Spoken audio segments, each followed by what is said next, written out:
புத்திசாலித்தனமா பேசுறவங்க ரொம்ப குறைவு தாங்க. ஆனா, புத்திசாலின்னு நெனச்சுக்கிட்டு பேசுறவங்க தான் இந்த உலகத்துல அதிகமா இருக்கிறாங்க.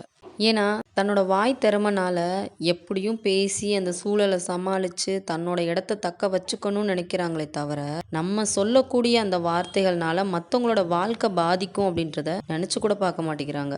இந்த மாதிரியான நபர்கள உங்களோட வாழ்க்கையில நீங்க சந்திச்சிருக்கீங்களா? இத பத்தின உங்களோட ஒப்பீனியன் என்ன அப்படின்றத எனக்கு கமெண்ட்ஸ்ல சொல்லிருங்க.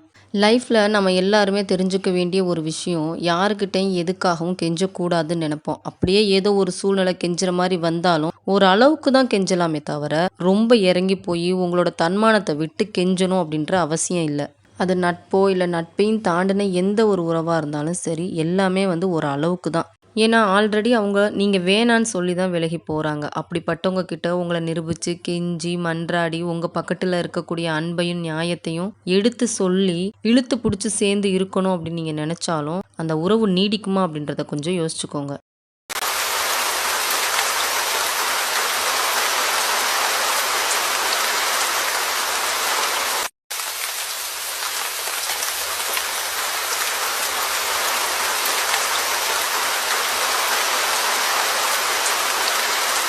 நம்ம எல்லாருமே பெரும்பாலும் வாழ்க்கையில நம்ம சூழ்நிலைக்கு தகுந்த மாரி தான் அனுசரிச்சு வாழ்ந்துகிட்டு இருக்கோம். இருந்தாலும், எப்ப நம்ம அனுசரிச்சு போணும், எப்ப நம்ம எதிர்த்து நிக்கணும் அப்படின்றதையும் நம்ம கொஞ்சம் தெரிஞ்சுக்கணும். அதாவது மன ரீதியாவோ, இல்ல உடல் ரீதியாவோ, இல்ல பண ரீதியாவோ மத்தவங்க நம்மள வந்து நசுக்க ஆரம்பிக்கிறாங்க அப்படின்றத நம்ம உணரும்போதே, நம்ம கொஞ்சம் சுதாரிச்சுக்கணும். அப்படி நம்ம சுதாரிக்காம விட்டுட்டோம் அப்படின்னா, அதையே அவங்க வந்து தொடர்ச்சியா நமக்கு செஞ்சுகிட்டே இருப்பாங்க.